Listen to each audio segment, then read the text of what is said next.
Shalom Ibu Bapak Saudara terkasih dalam nama Tuhan kita Yesus. Semangat pagi.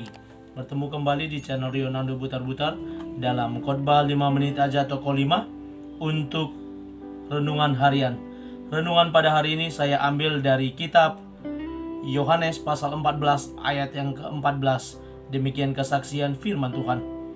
Jika kamu meminta sesuatu kepadaku dalam namaku, aku akan melakukannya. Meminta dalam nama Yesus.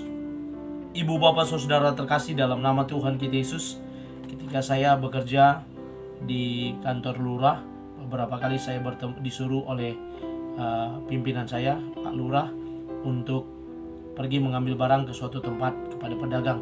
Dan ketika bertemu dengan pedagang tersebut, saya akan berkata, "Kok ambil barang? Siapa suruh?" "Bos." "Siapa bos tuh?" "Lurah." Ya, beberapa kali itu saya lakukan dan langsung diiyakan dan diberikan.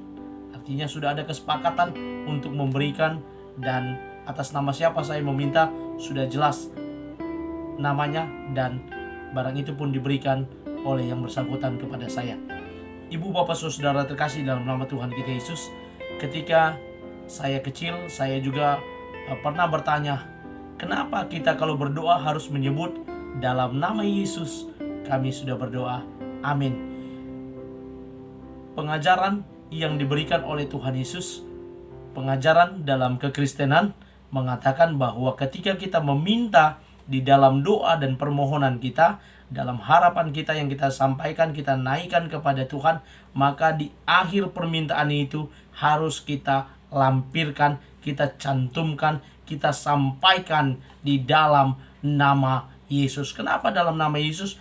Karena Yesus adalah anak Allah yang diutus oleh Allah, yang telah melakukan misi agung Allah menyelamatkan manusia, dan kepadanya telah diberikan nama di atas segala nama di bawah kolong langit ini, dan kepadanya diberikan kuasa di sorga maupun di bumi. Sehingga ketika kita datang meminta, kita berdoa kepada Allah, kita harus menyampaikannya di dalam nama Kristus. Dan dalam nats ini ditekankan kembali bagaimana Yesus sendiri yang berbicara bahwa jika kamu meminta sesuatu kepadaku dalam namaku, aku akan melakukannya. Sangat jelas bahwa nats ini menekankan, mengajarkan kepada kita yang pertama, bagaimana kita orang percaya, bagaimana kita para pengikutnya untuk datang meminta kepada alamat yang tepat, kepada tujuan yang tepat,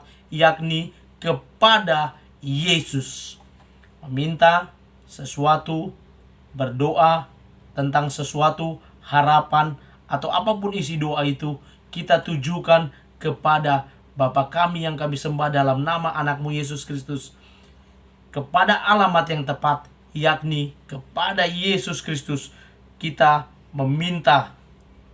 Lalu yang kedua yang diingatkan, diajarkan dalam nats ini kepada kita, ketika kita sudah meminta kepada alamat yang tepat, maka harus dilampirkan, dicantumkan, dibubuhkan dalam nama siapa kita meminta.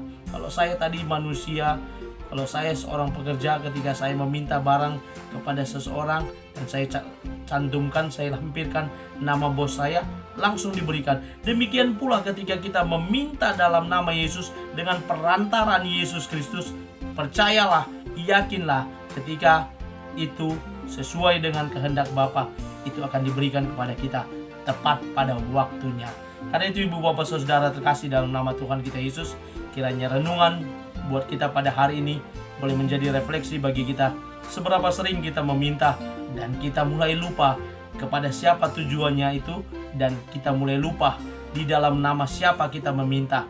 Jangan lupa ibu bapak, doa yang simple, doa yang singkat, yang penting tujuannya jelas kepada siapa kita meminta, dan di dalam nama perantaraan siapa kita meminta, supaya doa itu lebih tokcer, lebih manjur, besar kuasanya, didengarkan dan diberikan Allah tepat pada waktunya.